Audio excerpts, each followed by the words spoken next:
Controller is not a strictly policy-making role. I'm aware of that. I have a deep background in public policy making. I've spent decades thinking about complicated public policy problems. So while the controller is not a policy-making official, the controller can have some role in really illuminating policy decisions as I see it, and making sure that people all over the state, through their elected representatives, understand where their money is going and what the impact of that spending is or is not. And they can demand better where we have opportunities to improve.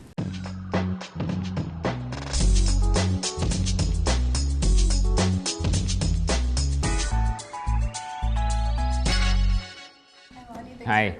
Yeah, of course. So you grew up in California, you moved out, and then you moved back. Could you tell us what do you think the rest of the country doesn't understand or gets wrong about California? Yeah, it's interesting. There are a lot of misconceptions about California, and I've had different perspectives on the state, having grown up here, as you indicated, and then spent some time away, and then now I'm here, and we're raising a family, and we're working, and we're homeowners now in California. I think there are a lot of misimpressions about the political homogeneity of California. I think people assume that, and there are a lot of people who are progressive in their worldview, and there certainly is that. But I think California is a remarkably textured place. And if you think about whether it's geographic and actual physical landmark texture, mountains and water, you think about people, what strikes me is how many different kinds of people, the diversity of our state, not just racial and ethnic, but also in terms of worldview. And I think oftentimes that California is portrayed rather monolithically, when in fact what I have found is it's a remarkably diverse place in so many different ways, and I think that's our strength as a state.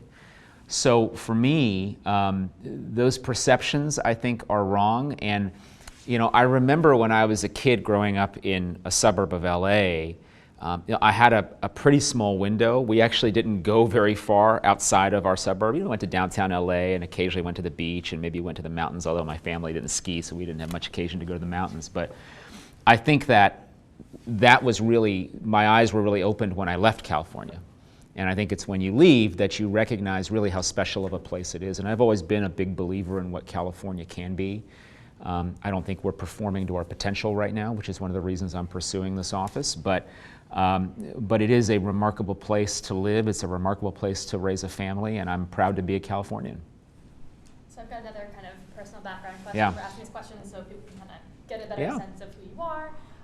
What is a political issue you've changed your mind about? Boy, yeah, I mean, I would say climate change is an area where when I was first coming up in politics, I wasn't familiar really with all of the challenges that we are facing in that regard.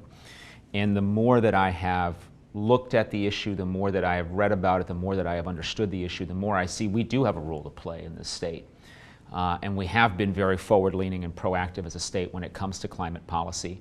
And while I don't agree with 100% of what the state has done over the years, I do think that that's an area where I have become, in my view, much more of the perspective that we can and should move the needle where we can. I also recognize we are part of a global community when it comes to this issue, that California alone is not going to solve this problem. America alone won't solve this problem. But it is incumbent upon us, I believe, to recognize the severity of the challenge and to do what we can to address it, while also recognizing that I believe in a balanced approach at the end of the day. One that recognizes we do have a role to play, but also we are an economy in some ways in transition. And as we see now from the high gas prices and the challenges that places on so many California families, a quick transition is going to be a challenging one. So that's an area where I wouldn't say so much I've changed my mind as I have seen really what impact we can have as a rhetorical and a policy leader. And it's an area where I think my views have, let's say, they've developed and matured over time. So getting into the specifics of the position you're running for, how would you explain to the average Californian what the state controller does? Yeah, it's a great question.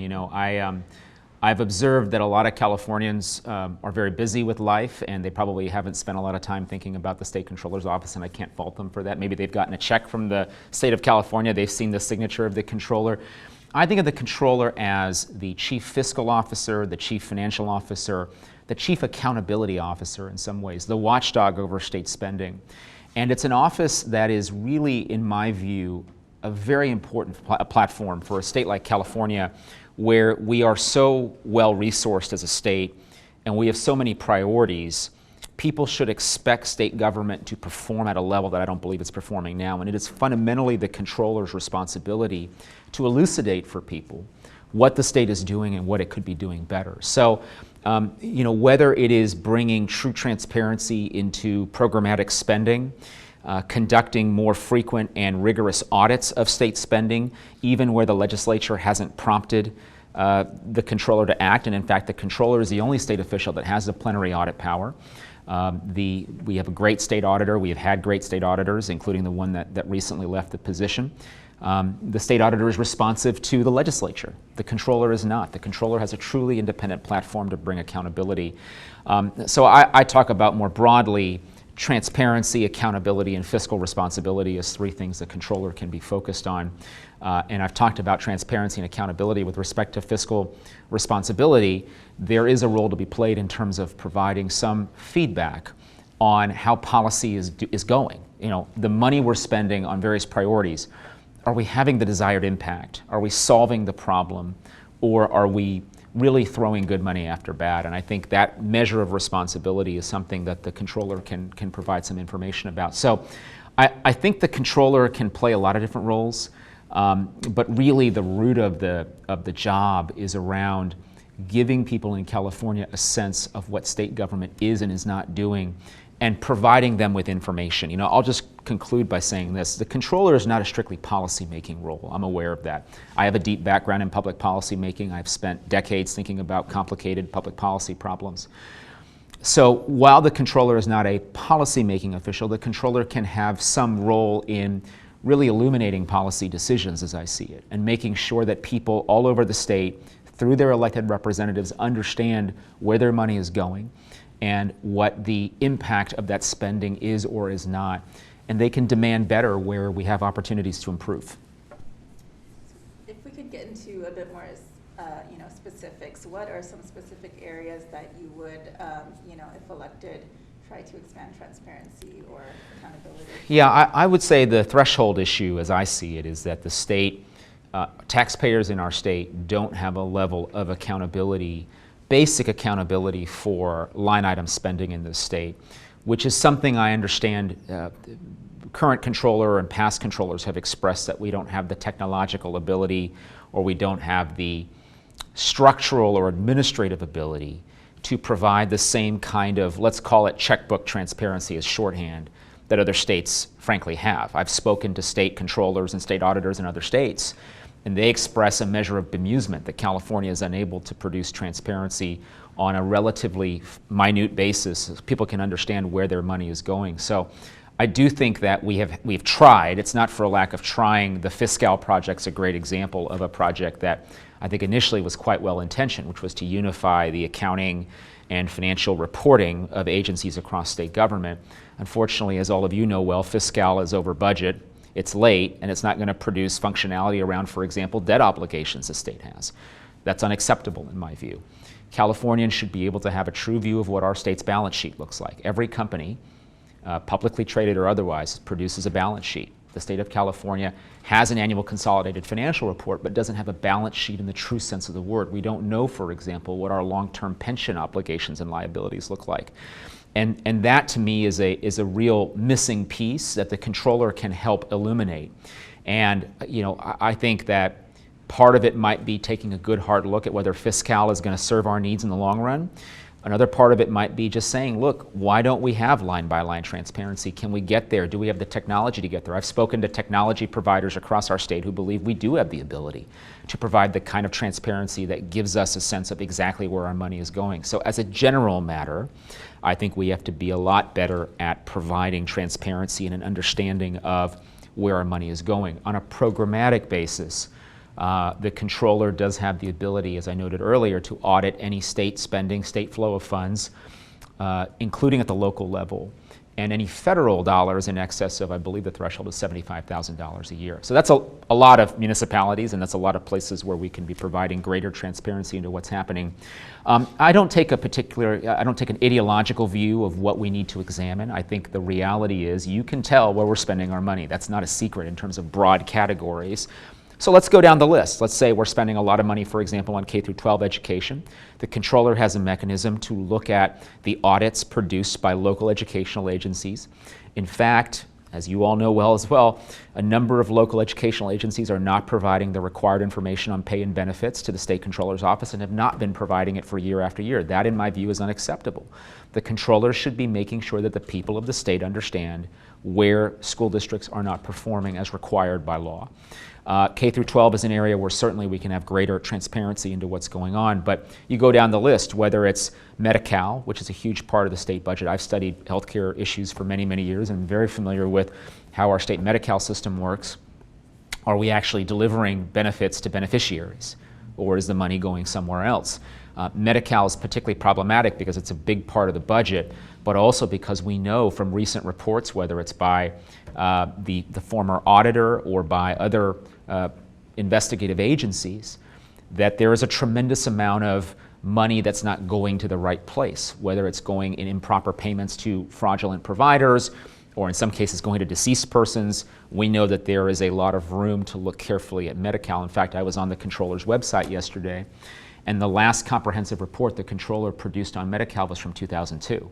Now, it may be that subsequent controllers have done the work, but I would think you'd put it on your website. And so I would like to see, for example, more work there. Corrections, obviously corrections and rehabilitation, CDCR is a huge part of our budget as well. Let's take a good look at that. So on down the list, I don't think it's going to be a secret how, as controller, I will proceed, which is to look at where we're spending money and essentially look line by line within each of those programs to determine where the spending is happening, how efficacious it's been, and where else we can go. But obviously, K through 12 issues around Medi-Cal, IHSS is another program that's been identified as an area where we could take a close look.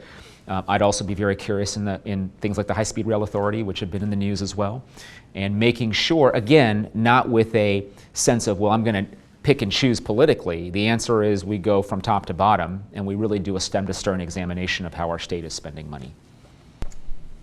If elected, and you would have to prioritize what to work on first, what do you think is the single most important thing you could do as controller? I would say broadly, it's to restore some measure of public faith in what state government is doing. And again, it comes back to transparency and basic transparency principles. I believe that there are a lot of people I talk to every day, Democrats, Republicans, independents alike, who don't have faith that state government is working for them anymore. And in some cases that might be because their policy priorities aren't being reflected, but more often than not, it's because they believe that they don't actually know what's happening. They believe there's a measure of opacity to what the state of California is doing. And I think that there can be a lot of faith restored when people understand transparently what's happening. I've always believed that knowledge is power in lots of different respects, but certainly with respect to what's happening in our state. I think restoring public trust and confidence in what the state is doing, and that's across a range of policy areas, right? Whether we're talking about healthcare or education, issues involving homelessness, which have been front and center in a lot of different places in our state and parts of our state. Those are all issues that I would seek to look at, pretty close to day one. But the mandate, as I see it, for the next controller is really to be that source of information for people and to be a watchdog, truly understood. Unfortunately, too often, the controller seems like a rubber stamp as opposed to in any other setting, not necessarily a state setting, but in any commercial setting, for example, it would be the controller's job to be the watchdog. And a controller who wasn't doing that would be fired. And too often in California, it feels like the controller has been a rubber stamp because of the political placement of the controller vis-a-vis other statewide elected officials. Is there some particular incident, situation you would point to where you feel like the controller's office has not stepped up to? Yeah. And then how would you have handled it? Well, I look at EDD, at the EDD fraud as an example of a fraud 10 years in the making. Elaine Howell identified after the wake of the Great Recession the challenges that the EDD program faced. Some of it was technology and back end. By the way, when I sat on the Federal Social Security Advisory Board, a bipartisan board that helps to counsel Congress and the President and the Social Security Administrator on issues involving the program, one of the biggest challenges we faced in that program was the fact that we had technology on the back end of Social Security that was 50 years old. Our biggest risk with respect to the technology in Social Security, for example, is that we're going to not have people who can program in COBOL anymore, which is the language that's on the back end of a lot of Social Security benefit programs. We've had similar challenges in California with the state payroll system being in COBOL, elements of various benefit programs being the same. So my basic point is, when these challenges were identified by the auditor, what controllers could have done essentially was to place a spotlight on this and say, we have a real challenge here that if we do not address it, the auditor has said this will become a massive fraud. And the auditor wasn't wrong about that. And so all along the way, controllers should have been saying, how are we performing against the recommendations that the auditor has laid out? The things we have to do to fix these programs, it's not rocket science. It really isn't. It's a matter of execution. So why did it take a $20+ billion fraud to convince state officers that this was a challenge we had to address? If you're the watchdog and you're given a high priority item, by the way, the auditor identifies tons of high priority items that are at risk of fraud every single year, the controller should be working closely with the auditor, the legislature, and other executive officials to ensure that those issues are addressed in a timely manner. I firmly believe that if we had made the investments and upgrades necessary in EDD, we would not have had a percentage of what we saw. Because we'd have a basic system in place that if somebody, for example, applied for benefits from Folsom State Prison, that would cause some kind of reaction from the system to say maybe we should take a good hard look at where these benefits are going. So I do believe that the EDD fraud in some ways was a function of a lot of time where the issue was neglected. And it's not the most prominent issue our state faced for those many years, but it's the controller's job to identify challenges like that and to really provide leadership and say, look, this is not going to be a front page issue right now, but we need to address it, and policymakers need to be on top of this. So you talked about the importance of working with other statewide officials on problems like that and spotlighting problems like that. So how much more of a challenge would it be for you if you were elected, if you were, for instance, the only Republican among all the statewide elected officials? Yeah, I'm certainly not naive in the sense that I recognize there would be times of conflict. I believe tension in a political system is healthy. I believe checks and balances are important. I believe that's what the authors of our Constitution and the United States Constitution wanted. They wanted checks and balances in our system. That having been said, I'm fond of thinking, at least, that others in government, regardless of their political affiliation, who desire transparency, will get along with me just fine. Because at the end of the day, our goal is allied. We are trying to furnish to taxpayers a level of transparency and a measure of understanding of what's happening in state government that doesn't exist today. And so I'm optimistic that there will be opportunities to work together, but I also don't shy away from the fact that where conflict happens, it happens because there is a disagreement over the level of transparency that's required in our system. I will always be pushing for more in that regard. And there may be others who want less, in which case conflict arises. But I don't shy away from conflict, but I also don't chase after it. I don't see the job of the controller as being to make angry every single other statewide elected official or members of the legislature, but I do think it's the controller's job to ask the tough questions and to demand answers. And when those answers aren't being provided, to make sure the public understands those answers aren't being provided in an appropriate and timely fashion.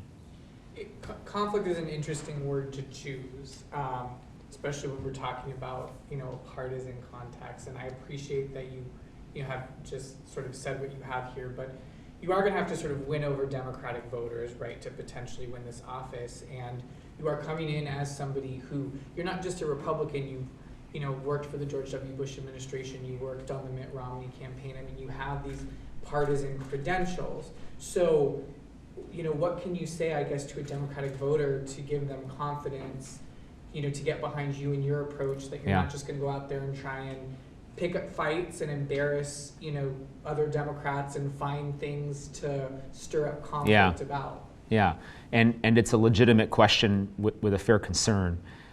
My background and my experience has been in working closely with people where I have sincere policy disagreements. And I've made a career out of working with Democrats and independents. And in fact, I'm thinking I'm one of the few people you'll find who's been appointed by both a Republican and Democratic president to senior administration roles. As noted, I did serve in George W. Bush's administration working on healthcare issues. And then Barack Obama appointed me to a seat on the Social Security Advisory Board. And I think that demonstrates I have an openness to working in bipartisan settings. Throughout the course of my life, you will see my name on op-eds and opinion pieces with people who have very different policy views from me. And we've tried to forge common ground to solve problems. We're in a very polarized time, I recognize that. If I can help depolarize our politics and show people there can be middle ground and there can be a fair way to address challenges, particularly when it comes to an office that I just fundamentally don't think should be particularly ideological. I don't think the holder of this office should view it as an ideological platform. I know at times in the past it has been.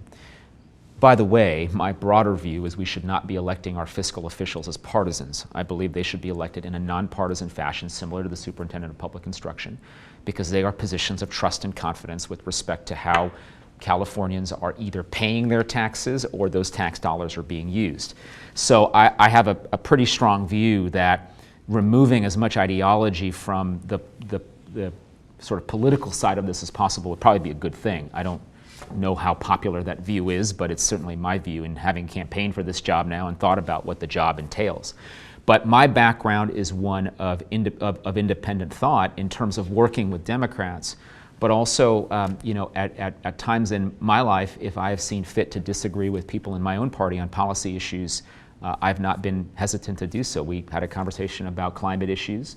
I know that there are some in my party who disagree with me. That's okay. When a political party is functioning well, it should incorporate a variety of views. I don't believe our political parties, either the Democratic or Republican parties, are functioning particularly well right now, but that's a different conversation. That's one that a controller can't solve alone. I recognize that.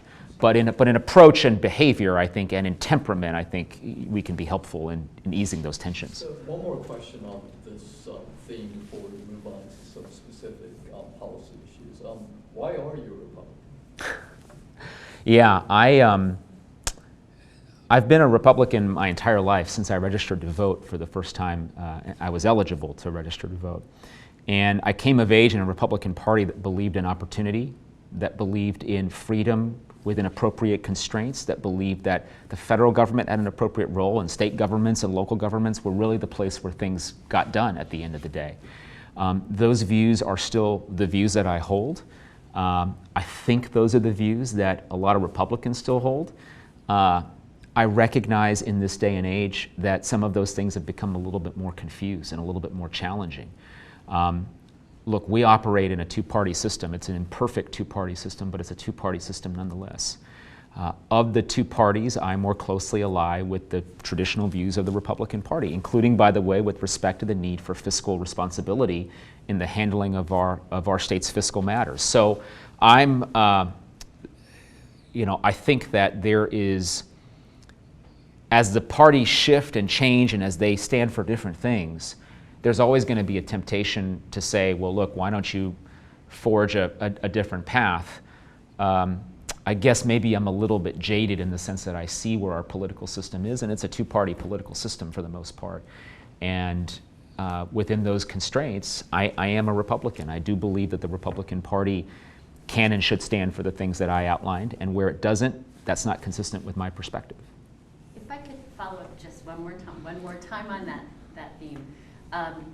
Obviously, the Trump presidency caused some Republicans to reconsider their participation in the party, California Supreme Court justice among them. Yeah. I'm wondering, did you support Donald Trump? And if not, did his election make you rethink whether to be a Republican? I believe the Republican Party can and should be better. It should be better in terms of welcoming people to be part of it, right? I mean, you look at the voter registration numbers, they are what they are. They're not particularly encouraging for those of us who do consider ourselves Republicans. I think the crux of your question is, am I somebody who's been in lockstep with my party the entirety of my political career or even in recent history? And the answer to that is definitively no. I have taken views that are, unfortunately, in my view, occasionally in conflict with many people in my own party. I have stated, and I believe firmly, that what happened on January the 6th was an abomination. It was an attack on democracy, and it shouldn't stand. Those who were involved should be prosecuted to the full extent of the law. I have said that I believe Joe Biden was legitimately elected as the President of the United States. I don't have any question or qualm about that. So my point is, I think this job in particular requires a level of independent thinking. And I would encourage you to ask my Democratic opponents, have they ever supported a Republican? Have they ever publicly worked with a Republican? Have they ever crossed the aisle to solve public policy problems with Republicans? It's a fair question, I think. Just as the question you've asked me is one you can ask as well. And I believe that I have a background and record that is reflective of an ability to work across the aisle and to work independently, even if my own party, when the opportunity and need arises. I thank you for that, and that was an enlightening answer. But I think part of the crux of my question also was, did you support Donald Trump? I didn't serve in his administration. I was not asked, nor did I seek to serve in his administration. Did you vote for him? And I've made it very clear that I have a capacity for independent thought beyond just supporting and being with people in your own political party. And I've said lots of things. You know, I think I'm probably unique as a candidate in the sense that I have a pretty extensive public record of commentary on lots of different political officials, including the former president, and I'd encourage you to take a look at that commentary to judge for yourself, and I'd encourage voters to judge for themselves what my background is based on the things I have said publicly about the former president, about Republicans, about the current president, with whom I have significant policy disagreements. It's just something that I think I want to be focused on what comes next for California rather than looking behind, because I think that one of the problems in our politics is there is a overwhelming interest in looking backwards rather than forwards, and I think the future of the state will not be defined by former President Trump. You did mention in several of your answers, though, already today the word transparency. I mean, that's come up again and again and again. So why this refusal to answer this question about who you voted for? Well, I think I've been pretty clear about where my political views are and my intention and desire to focus on issues. And that is really fundamentally what I ask people to judge me on. And the politics of our time, I get it. I understand why people will ask certain questions. And my view is that we need to be focused as a state, and particularly for this office, on what we're going to do to make this state work better. And that's really where my focus and intention is. And so that's what I'd ask people to judge me on. To jump into some of the budget questions, what are some areas of the state budget that you would focus on to be more effective? Yeah, I mean, I think that, as I noted earlier, I think the prioritization of where our state spends money and where the challenges are is pretty manifest, given the amount of money, for example, we spend on K through 12 on issues relating to healthcare, whether it's Medi-Cal or IHSS or behavioral healthcare and mental health care. So I think for me, part of it is having a very clear statement of what are the different programmatic areas of spending. So let's just take healthcare as an example, since that is an ever-increasing part of our budget, in part because healthcare is getting ever more expensive, and the inflationary pressure on healthcare is greater than in the broader economy. So that's an area, for example, where I think we do need to focus in very carefully and say, what is going on? Is the program, is Medi-Cal, for example, actually delivering the benefits that it needs to be delivering to the people whom are on the program? Are we compensating providers the right way, right? Because one of the challenges we have in Medicaid is, while we have more providers now than we did 4 or 5 years ago, many of those providers still talk about how they're not being compensated an amount that is consistent with the work they're putting in. So these are the kinds of questions that I believe a controller can answer by looking at the flow of funds within a program to specifically elucidate where money is going, what we're doing, and what the challenges are. And so that is probably where I would begin, is just in looking at where we're spending. I think K through 12 is a particularly sticky one as well, because while the state plays a role, the majority of decision making happens at the local educational authority level. And so looking at, just taking a basic stock of what are local educational agencies providing in terms of information to the controller. Can we make more of that available? Can we try to be clear about what's happening in our school districts across the state? I think particularly in the wake of COVID-19, and we obviously are still in the middle of it in many ways, but particularly given what happened with education during COVID, I think there are a lot of parents who are wondering where all the money is going. And we were the beneficiary of tens of billions of dollars in federal assistance as a result of the American Recovery Act and other federal pieces of legislation. Where's all that money gone? Has it gone to improve facilities in the way we would expect? Has it gone to teachers who are working harder than ever? Has it gone to the kinds of things we expected it to go to, or somewhere else? And I think those are the kinds of questions that I would really love to tackle. You've touched on some of this already, but what are some specific strategies you would employ to prevent waste and fraud? Yeah, I mean, I think it's very popular to talk about waste and fraud. I think the reality is actually identifying where the waste and fraud is challenging.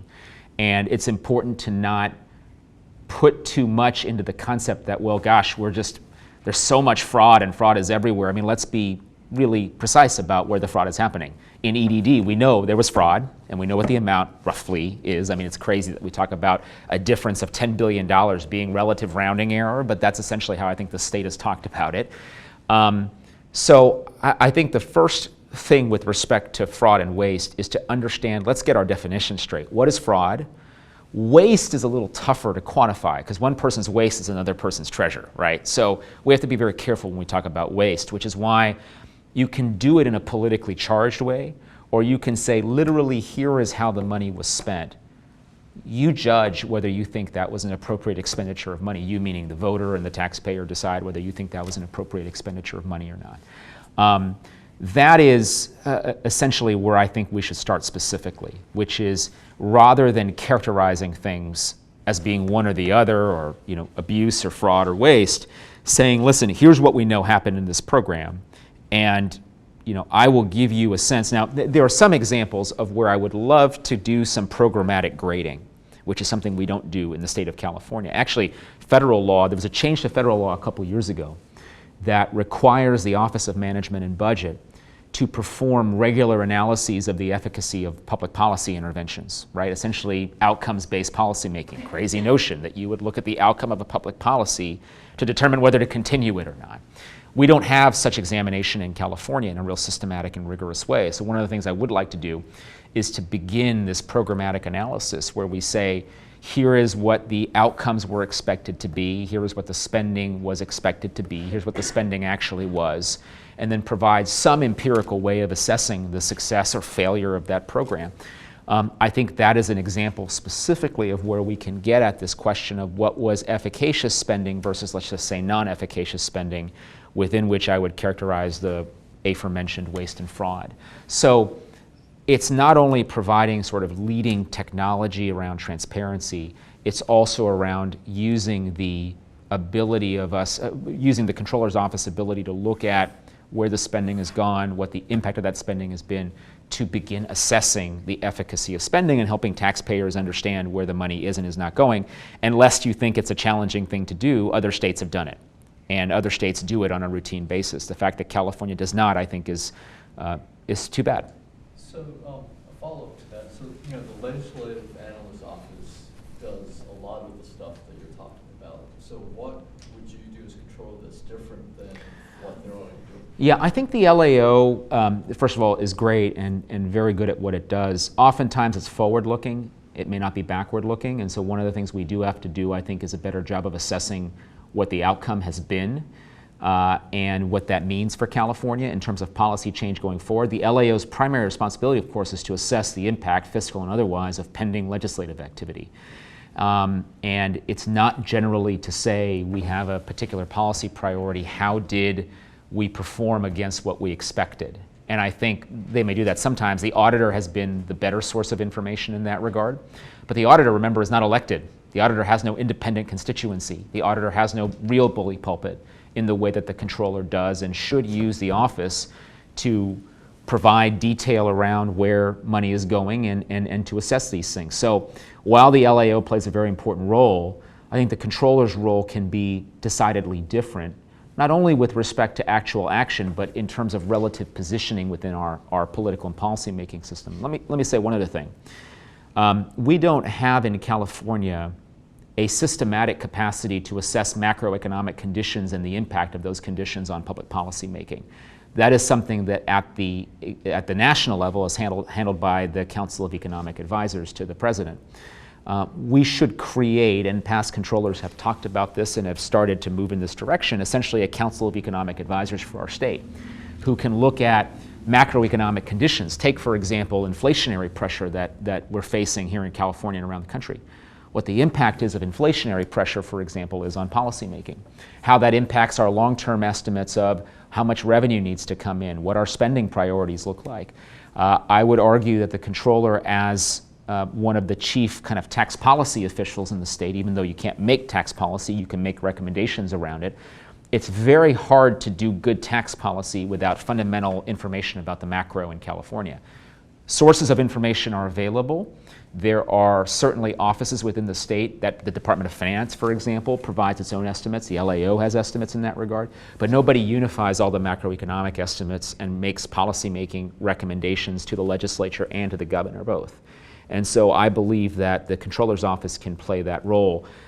We can talk about tax policy in a moment, which is an area I feel very, very passionately about in terms of some of the systematic ways in which I think our tax system in California is failing Californians. But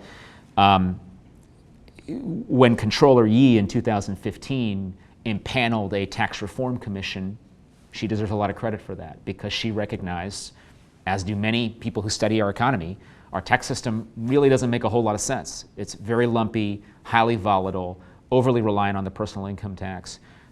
These are issues that probably in the long run need to be addressed. To be clear, I don't come into this job with a preconceived notion of how we solve the problem. I've seen a lot of different proposals on how we solve it, but I think one of the things we need to do is a systematic analysis. For example, one of the things I think that was identified in a question you asked about the transition to a service-based economy. The transition to a service-based economy places tremendous pressure on an economy that for many years was more dependent on sales tax, right? When you have services and those services aren't taxed at the same basis as basic items that you buy at the supermarket, for example, that creates a measure of pressure on our fiscal condition that we've never had to deal with before. Okay, so do we have a tax system designed for the transition to a service-based economy? Probably not. And so we need to take a good hard look at what that means for our state taxation system and whether we are optimizing for tax collection in areas where we haven't had to optimize before. So I wanted to ask some questions about kind of live policy issues that exist right now that would potentially flow through your office. You mentioned that your office, or sorry, the Comptroller's office, potentially your office, stamps, the checks that go out. One of the conversations right now is about another round of potential payments, potentially gas price relief payments. Would you support either broad stimulus payments or a round of gas price relief payments? Yeah, I'm troubled by one-time approaches with respect to any policy area, including the challenges we're facing right now with gas prices. We have had an environment of very easy money for a long time. We've had a tremendous amount of fiscal stimulus at the federal level that has resulted in significant inflationary pressure that I have serious concerns the Fed can deal with this year. That's a broader macroeconomic statement.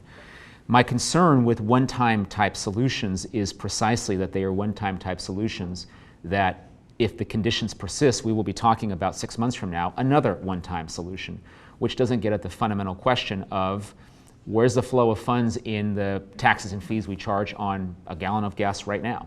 Californians, first of all, have zero transparency around how much they pay in taxes and fees at the pump. They can find out. They can go to a website and find out what those are. But some states require, for example, there to be published at the pump a statement of exactly how much in taxes and fees are being spent per gallon of gasoline. The second piece of that is a level of accountability around those flow of funds. Yes, they're supposed to go for better roads and better facilities. Are they? What does that flow of funds look like?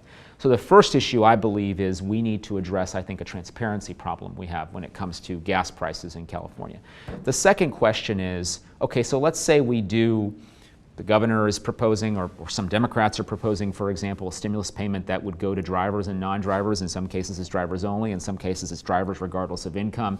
It doesn't matter really how you slice it. In my view, the challenge created by that is not only does it not fundamentally address the challenge we face, which is why it is that we have gas prices the way they are in California, but also it doesn't address the longer term issue of what happens the next time we face a huge price spike because of some geopolitical conflict or because of something that's going on in the world. So I really don't, I don't have a specific opinion on any of these proposals aside from saying that I don't like the concept of the short-term, one-time type things that don't address more broadly what the situation is when it comes to taxes and fees more broadly on gas. And I think that's got to be it can't be done independently. It's got to be part of a broader examination of our tax system and what's going on with respect to pricing of petroleum products more broadly in California. I think that, like I said, there's a variety of different approaches. I've seen that some Republicans, for example, favor a gas tax holiday. It's not entirely clear to me that would have the desired impact. Obviously it provides short-term relief, but it creates a longer-term shortfall problem that I don't believe is necessarily fiscally responsible. So I have concerns about all these solutions, let me just say that. And while I recognize we need to provide relief, I'm very cognizant of the challenge created by these sort of one-time sugar highs, as one might call them. So you mentioned, there's a variety of proposals. Some go to different categories of people. If you're one of those people, I think the different proposals matter significantly. Like, say, if you're not a car owner, a version that only goes to car owners, that matters to you. Sure. So, and this kind of gets to the question of who should aid go to when. If California were to go ahead and, send out relief payments, do you think they should be targeted based on income or something like car ownership? I am always a believer that when we're looking at programs in particular that involve some kind of disbursement of funds to individuals, we try to take account for the individuals who need the assistance versus the individuals who might need it less. Everyone needs assistance in some measure, I suppose, but I'm troubled, for example, that over the many years we've talked about all sorts of different programs. We have not really thought about the question of, can we provide relief that is targeted, that understands what the needs are, and doesn't create broader concerns in the long run for the sustainability of public policy. And so I recognize what you're saying, which is that it matters, of course, who it goes to. My basic point is right now it doesn't feel like we're having a discussion at all about who it should go to or who actually needs the help, in my view. If, for example, you said to me, okay, there is a proposal to help people who we know are a certain income strata where they're going to struggle with daily expenses just to get to work and to be able to do the things to support their family, I would say that is a much more reasonable concept than, for example, giving a $400 tax rebate to someone who makes $800,000 a year and drives a Tesla. I will use that as an illustrative example, not a specific one, because I haven't seen the distributional tables. But I would bet if you looked at it, that would be a pretty regressive tax break in terms of who it actually benefits. I don't think that that's an appropriate one-time solution. So again, as you can tell, I take a very measured approach when it comes to public policy, but I believe public policy should have the impact of helping people who are in a life position that suggests they actually really do need assistance. And so I am about figuring out what an effective intervention is versus something that makes politicians feel good or pads their approval numbers. And I fear that much of what politics is now in the legislature and with this governor are public policies that, instead of addressing challenges, make them feel politically more advantageous. And that goes for Democrats and Republicans. So another thing I wanted to ask about is the pension funds. How would you propose to reduce the unfunded debt of the pension systems for public employees and for teachers? I begin again from the theme of transparency, and I believe that we have a great need to state fairly what the obligations are of both CalPERS and CalSTRS. We use return on investment assumptions that have not been met a majority of years over the last several decades, for example. It's gotten better. We used to say we'd get 11% a year, which former Governor Brown rightly said was totally unrealistic. So now we think it's closer to 8%, which is also unrealistic. So why can't we have a realistic accounting of what these pension funds actually will owe with respect to both benefits, actual cash benefits, but also with respect to other liabilities, whether for healthcare benefits or other post-employment benefits. And I think we need a clear and accurate accounting, first of all, of how much money that is. It goes back to my statement about a unified balance sheet. The voters and the taxpayers of the state of California deserve a clear picture of exactly what our long-term liabilities are. We do not have that now. I cannot state it more clearly or urgently. We need it, because at the end of the day, that obligation is on every single one of us as a taxpayer. We have made promises to state employees and teachers. We need to keep those promises. But we will be unable to keep them without, in my view, massive tax increases given the liabilities that we face in the long run. So let's be clear about what those liabilities are, and that's the first step that I would take. The second thing I would say is, in times of relative surplus, like we've seen in recent years, we need to be considering, can we pay down some of those long-term obligations? The legislature's done a little bit of that to their credit, and the governor has agreed. But we need to be doing more. And I think that we need to be taking very seriously what these long-term pension obligations are. Failure to do so is really a tax on future generations. It's a tax on future Californians, and it's, I believe, something that will make California less competitive in the long run. So I would be in favor, for example, of looking at ways to use surplus monies to pay down our long-term pension obligations to make sure we keep the promises we've made. But again, let's figure out what those obligations are first, rather than kind of fishing around for what the right answer is, which is kind of what it feels like we're doing now.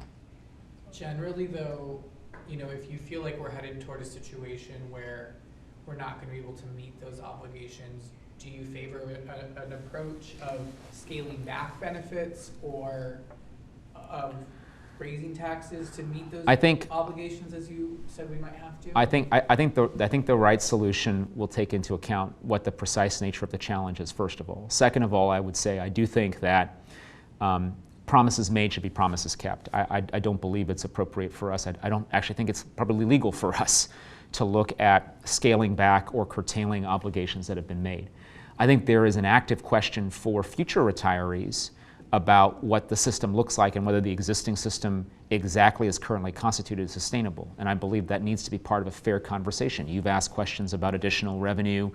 You've asked questions about additional spending. I believe that an examination of all of these things is fair. And we should not be so rigid as to say, I have just the one approach and it's my way or the highway, and too often in this state that's been the approach. I think the reality is that we do have to take a look at how programs are structured and whether they are optimally structured to provide the right benefits for future retirees and for future state employees and teachers. I don't have a view on, well, we need this program or that program. I just think that what we're doing now probably over the next 30 years creates a sustainability problem, and one that we are obligated to address. Another issue that's come up with the two different pension funds is the question of divesting entirely from Russian companies or funds because of the war in Ukraine.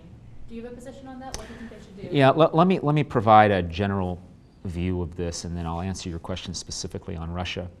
The job of both CalPERS and CalSTRS from an investment returns perspective is to return maximum return on investment for taxpayers in the state of California and for future beneficiaries. Anything less, in my view, is a serious degradation of our responsibility to state employees and to teachers. So I believe as a general matter that these calls to divest in one thing or another are misguided. That having been said, with specific reference to the situation in Russia, I would favor some removal of state investment in those resources. And here's why. First of all, it's a very small percentage of our total investments, 0.17%, I believe, according to a recent estimate.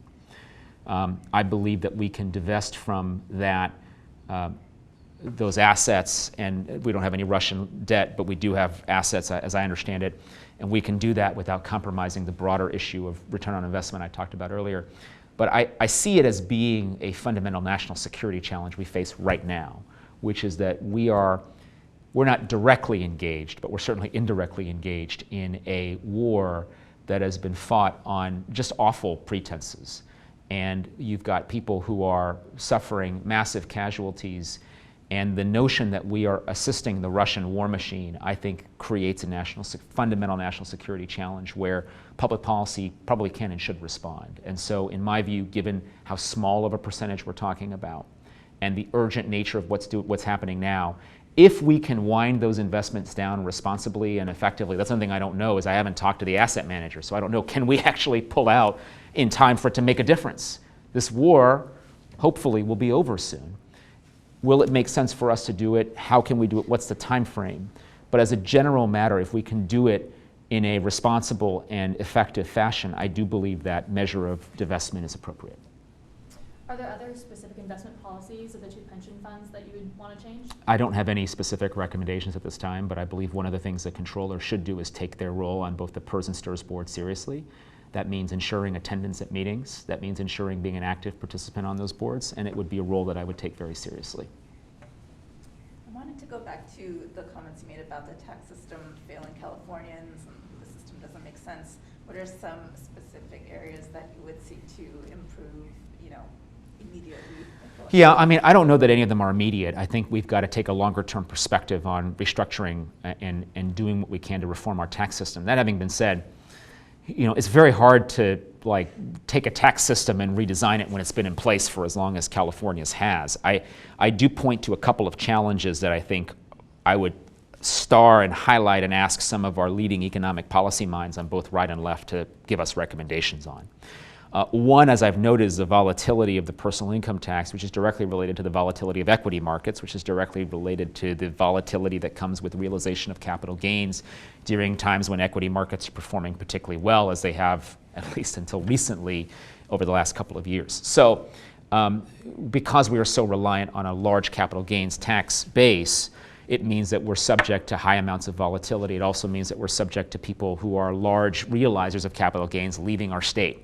And those are not things we as a state want to be. We don't want to have a tax base that's so easily compromised, in my view. So we do need to figure out, does this make sense? And how do we address this challenge? Relatedly, because we rely so much more on the personal income tax, we're relying a lot less, for example, on the sales and use tax. And we've already got some of the highest sales and use taxes in the country as it stands now, but that tax oftentimes doesn't reach, for example, services. So should we, for example, be examining a tax system that recognizes the nature of the economy, first of all, which is that people are much more mobile, they oftentimes will work multiple jobs, and they may be more inclined to be in a service-based economy versus a goods-based economy. Given those changes and transitions, does it make sense for us to have the tax system we have, essentially, right? And so I would probably put another sort of star around this question of the transition to services and what does that mean for our economy. A final area I suppose it's important to look at is the corporations tax is something we haven't really changed or looked at in a while. It's a very small percentage of overall tax collections in our state. What's the efficacy of that tax? Is that an area where we should be looking at reform? It's just not an area we spend a lot of time thinking about, unlike the corporate income tax at the federal level, which has been a big part of recent tax reform packages and most recently was reduced significantly by the Tax Cut and Jobs Act of 2017. So I think we need to take a hard look at all of those things, working together to determine what a ideal tax system is for the state. So just to be, Yes, just to be clear, you wouldn't support a wealth tax or increasing tax? I do not. I believe if you look at our tax collections have increased year over year for the last several years.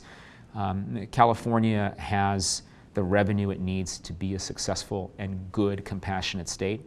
We need to figure out how we're using our money to make sure that we are fulfilling our obligations and doing what we need to do to fulfill the promise of all these things we've got going on in our state. So I would not support such a tax. I'm not even sure it's constitutional, quite frankly. Do you generally think that California should be reducing, the tax load? Are you of that sort of school of thought that maybe California needs to scale back the size of its That's not the first place I go when I think about the challenges. I would much rather see a systemic reform rather than saying, again, one-time tax cut sounds very appealing, everybody loves it, but at the end of the day, does it really solve our challenges? I do believe fundamentally that when people earn money and they pay taxes on that money, the money they are paying is the property of the taxpayer, and then they hand it over and the government uses it effectively.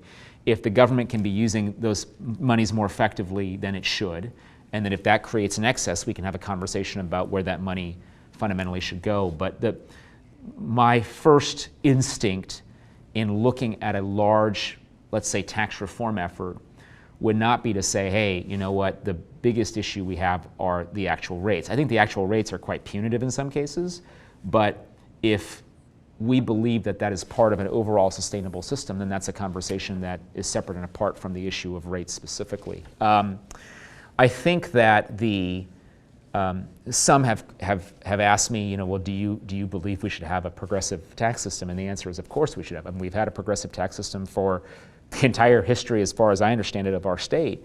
And to deviate from that, I think would be a huge departure from what is both proper but also historically kind of what we've done. I have a follow-up question on the question Sumia asked about, the potential shift to this more service-based economy.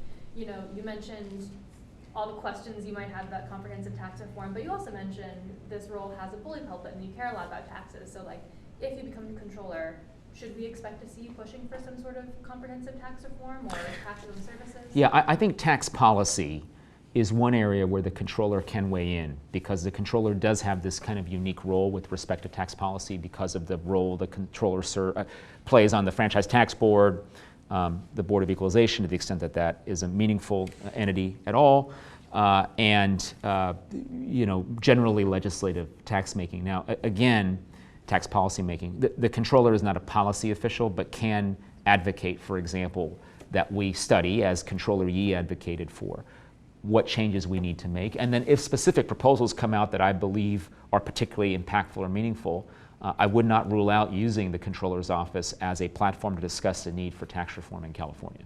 So you mentioned the 2015 report that Controller Yee put out. I was looking at that yesterday. Were there any ideas in that you thought, that's really good, we should do that? Well, yeah, I'd have to go back and look at the specific ideas. I have to say I don't remember off top exactly what the specific proposals were. I do know volatility was identified as an issue.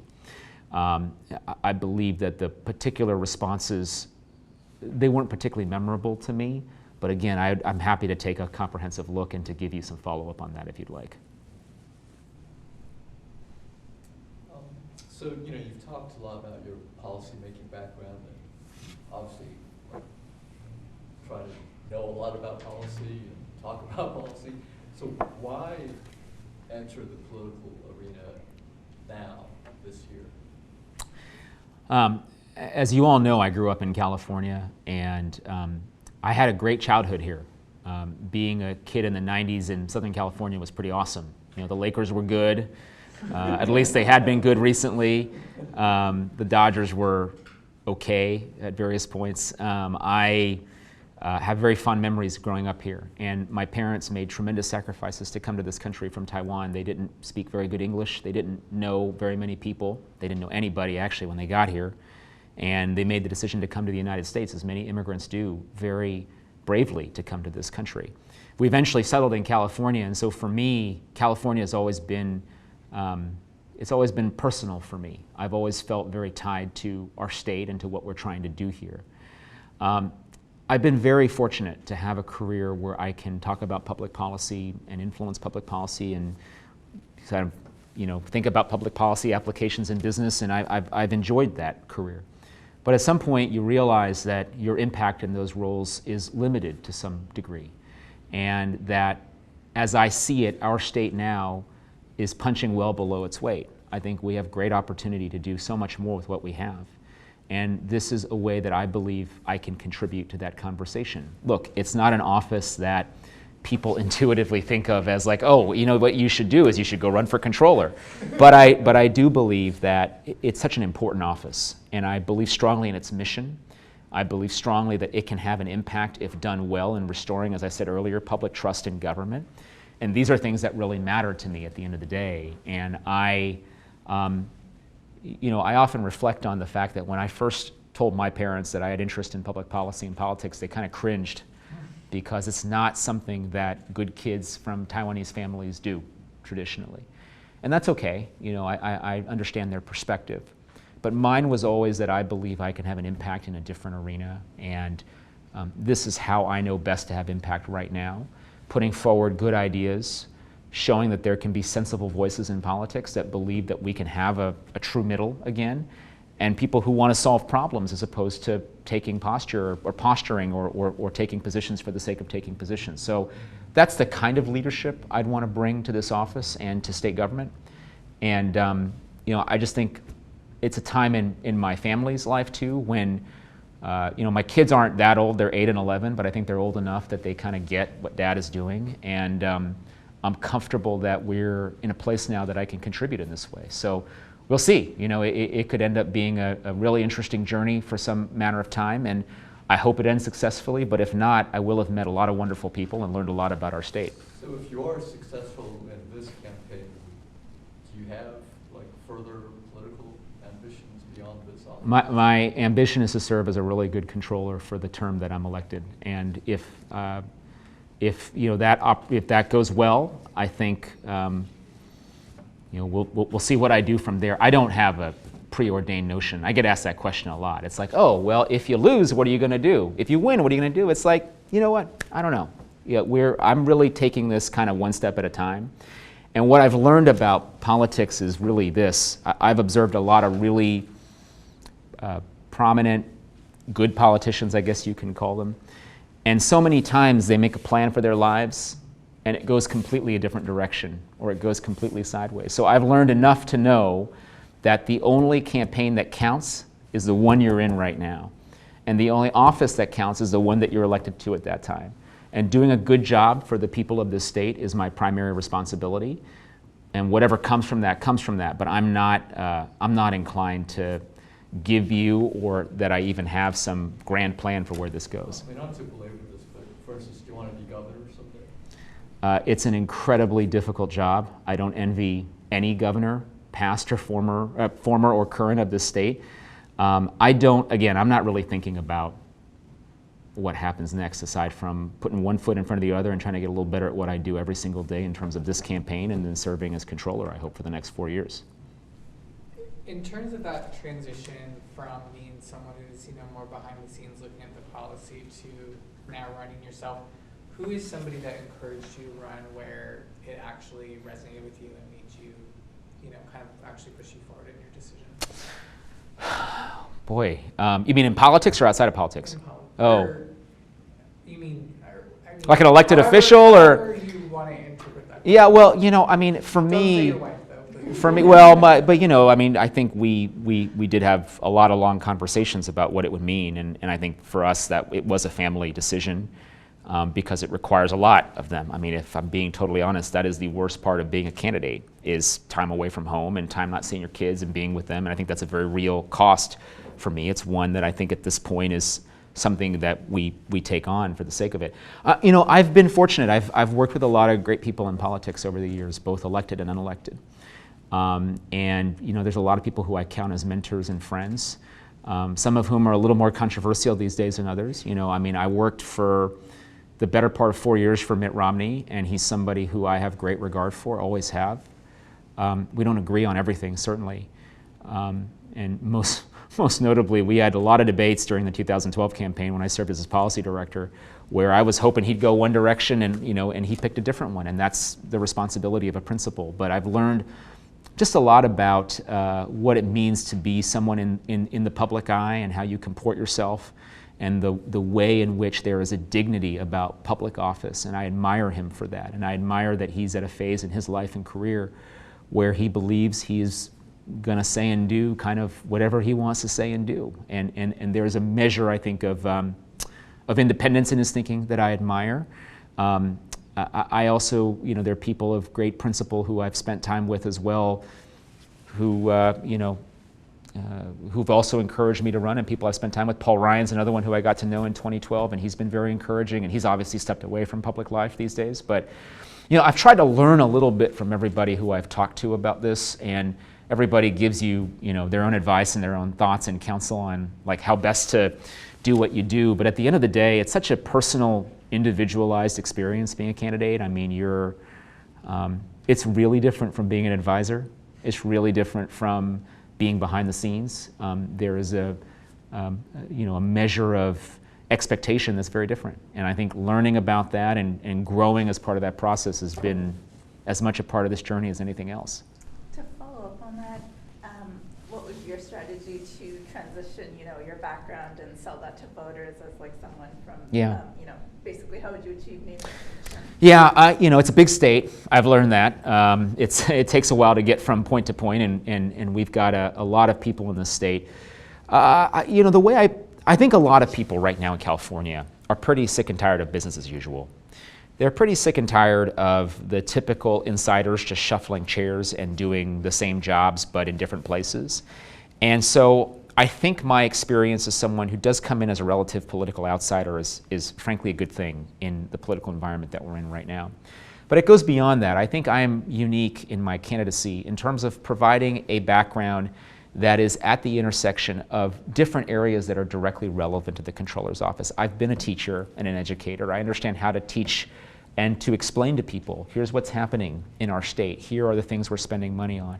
I have spent time in business. I've built my own small business. I've been the chairman of the board of a health system in Northern California. I've been an investor. I know how to read a balance sheet.